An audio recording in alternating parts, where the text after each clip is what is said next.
2-3 വർഷം മുൻപ് എനിക്ക് ഈ ഇതിന്റെ സിംറ്റംസ് നടക്കുമ്പോഴൊക്കെ കുറച്ചൊരു ചെറിയ നംനെസ് കാര്യങ്ങൾ ഇതെല്ലാം ഇങ്ങനെ വന്നപ്പോൾ ഞാൻ ഒരു 4-5 ഹോസ്പിറ്റലുകളിൽ ഞാൻ പോയിട്ടുണ്ടാവും. എല്ലാവരും ഓപ്പൺ സർജറിയാണ് സജസ്റ്റ് ചെയ്തത്. നമുക്ക് അത്രയ്ക്ക് ഇങ്ങോട്ട് മാനസികമായിട്ട് ഞാൻ അത്രയ്ക്ക് അടുത്തിരുന്നില്ല അതിനോട്. അപ്പൊ അങ്ങനെ വരുമ്പോഴാണ് ഞാൻ ഈ കാരിത്താസ് ഹോസ്പിറ്റലിനെ പറ്റിയിട്ട് എന്റെ സുഹൃത്തുക്കൾ, ബേറനിലുള്ള സുഹൃത്തുക്കളാണെങ്കിലും അതിനുശേഷം ഡോക്ടറെ കൺസൾട്ട് ചെയ്തതിന് ശേഷം സത്യം പറഞ്ഞാൽ അസുഖം പകുതി ഭേദമായ പോലെയാണ് എനിക്ക് ഫീൽ ചെയ്തത്.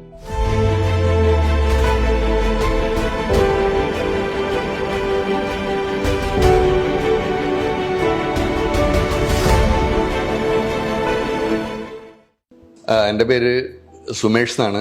ഞാൻ ബഹ്റൈനിൽ ഒരു 10-30 വർഷത്തോളമായിട്ട് വർക്ക് ചെയ്യുന്നതാണ്.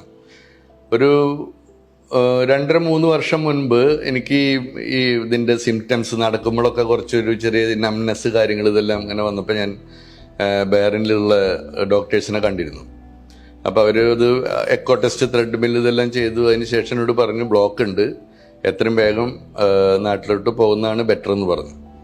അപ്പം അങ്ങനെ വന്ന് ഞാൻ എറണാകുളത്തുള്ള പ്രശസ്തമായിട്ടുള്ള ഒരു ഹോസ്പിറ്റലിൽ പോയി. അവിടെ പോയിട്ട് അവിടെ നിന്ന് ആൻജിയോപ്ലാസ്റ്റി ചെയ്തു. അത് കഴിഞ്ഞ വർഷം ആൻജിയോപ്ലാസ്റ്റി ചെയ്തു. വലിയ ഒരു സൈഡ് ക്ലിയറായി, ഒരു സൈഡ് ഇതായത് പിന്നെ ഒരു മെഡിസിനൊക്കെ തന്നു വിട്ടു തന്നെ. പിന്നെ നാട്ടിൽ തിരിച്ച് ബേറനിലോട്ട് പോയിട്ട് ഒരു 6 മാസം കഴിഞ്ഞപ്പോൾ ഈ സ്റ്റെൻറ്റ് ഇട്ടുകൊടുത്ത് പിന്നെയും ബ്ലോക്ക് വന്നു. അപ്പം അങ്ങനെ വന്ന് എനിക്ക് പഴയ സിംറ്റംസ് പിന്നെയും വന്നപ്പോൾ ഞാൻ ഇങ്ങനെ വേറെ ഏതാണ് നല്ല ഹോസ്പിറ്റലിൽ നിന്ന് ഇങ്ങനെ ഉള്ള ഒരു അന്വേഷണത്തിലാണ് ഉണ്ടായിരുന്നത്. ഒരുപാട് ഇങ്ങനെ അന്വേഷിച്ച് നോക്കുമ്പോൾ പലരും പല അഭിപ്രായങ്ങൾ പറയുന്നുണ്ട്. എന്നിട്ട് ഞാൻ തിരിച്ച് നാട്ടിലോട്ട് വന്നു. പിന്നെയും ഒരുപാട് ഹോസ്പിറ്റലുകളിൽ ഒരു 4-5 ഹോസ്പിറ്റലുകളിൽ ഞാൻ പോയിട്ടുണ്ടാവും. എല്ലാവരും ഓപ്പൺ സർജറിയാണ് സജസ്റ്റ് ചെയ്തത്. അപ്പോൾ എനിക്ക് ആ ഓപ്പൺ സർജറി എന്ന് പറഞ്ഞപ്പോൾ എനിക്ക് പേടിയായി. കാരണം അത് കുറച്ച് ഭയാനകമായിട്ടുള്ളൊരു സംഭവമല്ലേ എന്നുള്ളൊരു പേടിയാണ്. എല്ലാവരും ധൈര്യം തരുന്നുണ്ടെങ്കിൽ പോലും നമുക്ക് അത്രയ്ക്ക് അങ്ങോട്ട് മാനസികമായിട്ട് ഞാൻ അത്രയ്ക്ക് അടുത്തിരുന്നില്ല അതിനോട്. അപ്പം അങ്ങനെ വരുമ്പോഴാണ് ഞാൻ ഈ കാരിത്താസ് ഹോസ്പിറ്റലിനെ പറ്റിയിട്ട് എൻ്റെ സുഹൃത്തുക്കൾ, ബേറനിലുള്ള സുഹൃത്തുക്കളാണെങ്കിലും ഇങ്ങനെ പറഞ്ഞു. പിന്നെ യൂട്യൂബിലും അതിലൊക്കെ ഞാൻ ഒരുപാട് ഇങ്ങനെ കാരിത്താസിനെ പറ്റിയുള്ള ഇതൊക്കെ തന്നെ കണ്ടായിരുന്നു. അപ്പോൾ അവിടെ ഇങ്ങനെ ഡോക്ടർ രാജേഷ് രാമൻകുട്ടി എന്ന് പറഞ്ഞിട്ടുള്ള പ്രശസ്തനായിട്ടുള്ള ഡോക്ടർ, ആള് ഈ മിനിമൽ സർജറി, അതായത് ഈ കീഹോൾ വെച്ചിട്ട് ചെയ്യുന്ന പ്രഗത്ഭനാണെന്നുള്ള ഒരു ഇതെനിക്ക് ന്യൂസ് കിട്ടി. പിന്നെ അതിനെ പറ്റിയുള്ള സ്റ്റഡിയായി. അപ്പം അങ്ങനെയാണ് ഞാനിവിടെ കോട്ടയം കാരിത്താസിലോട്ട് എത്തിപ്പെടുന്നത്. അതിനുശേഷം ഡോക്ടറെ കൺസൾട്ട് ചെയ്തതിന് ശേഷം സത്യം പറഞ്ഞാൽ അസുഖം പകുതി ഭേദമായ പോലെയാണ് എനിക്ക് ഫീൽ ചെയ്തത്. കാരണം അത്രയും സൗമ്യമായിട്ടുള്ള പെരുമാറ്റം, നല്ല ഡോക്ടർ പറഞ്ഞു അത് അത്ര പ്രശ്നമുള്ള കാര്യമൊന്നുമല്ല, അത് സിമ്പിളായിട്ട് നമുക്ക് ചെയ്യാവുന്ന കാര്യമുള്ളൂ, എത്രയും വേഗം റിക്കവർ ആവും, നിങ്ങൾക്ക് തിരിച്ചു പെട്ടെന്ന് പോകാമെന്നൊക്കെ പറഞ്ഞപ്പോഴും എനിക്കത്ര വിശ്വാസം ഉണ്ടായിരുന്നില്ല. പക്ഷേ ഡോക്ടർ ഭയങ്കരമായിട്ട് ധൈര്യം തന്നിരുന്നു. അപ്പം അങ്ങനെ അടുത്ത നിയറസ്റ്റ് ഡേ തന്നെ ഞാനിവിടെ അഡ്മിറ്റായി.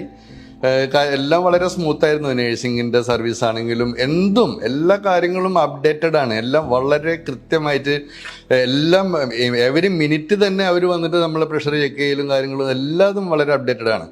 അപ്പം അങ്ങനെ ഈ ഓപ്പറേഷൻ കഴിഞ്ഞു. അത് വളരെ സിമ്പിളായിട്ടുള്ളൊരു ഓപ്പറേഷനാണ്. അതായത് നമ്മളുടെ ഈ ബ്രസ്റ്റിൽ ചെറുതായിട്ടൊരു 3 ഇഞ്ചിൻ്റെ ഒരു മുറിവ്, അത് മാത്രമാണ് മെയിനായിട്ടുള്ളൊരു മുറിവ് ഉള്ളൂ. പിന്നെ നമ്മളുടെ ഇതെല്ലാം വളരെ സിമ്പിൾ പരിപാടി. 2 ദിവസം ICUയിൽ കിടക്കേണ്ടി വന്നു. അത് കഴിഞ്ഞിട്ട് പിന്നെ റൂമിലോട്ട് മാറ്റി. ഒരാഴ്ച കഴിഞ്ഞ് എനിക്ക് വീട്ടിലോട്ട് പോകാം. പിന്നെ എല്ലാം നോർമലായി.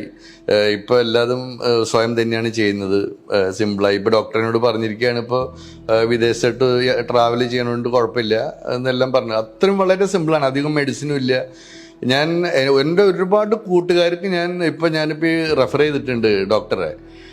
ഇപ്പോൾ നിങ്ങൾ എന്ത് പ്രശ്നം വന്നാലും ഈ ഓപ്പൺ ഹാർട്ടിനെ പറ്റി ഏത് ഹോസ്പിറ്റലിൽ സജസ്റ്റ് ചെയ്താലും നിങ്ങൾ അതിനൊന്നും നിൽക്കല്ലേ, നിങ്ങളിത് കോട്ടയം കാരിത്താസിൽ വന്നിട്ട് ആദ്യം ഈ ഡോക്ടർ രാജേഷ് രാമൻകുട്ടി ഡോക്ടറെ ഒന്ന് കൺസൾട്ട് ചെയ്തതിന് ശേഷം ബാക്കി നിങ്ങൾ എന്ത് വേണമെങ്കിൽ തീരുമാനിച്ചെന്നൊക്കെ പറഞ്ഞാൽ എൻ്റെ ഒരുപാട് സുഹൃത്തുക്കൾ, അറബികളായിക്കോട്ടെ, ഇന്ത്യക്കാരായിക്കോട്ടെ, ഏത് നാട്ടുകാരായിക്കോട്ടെ, ഒരുപാട് പേരോട് ഇപ്പം തന്നെ ഞാൻ ഓൾറെഡി പറഞ്ഞു കഴിഞ്ഞു.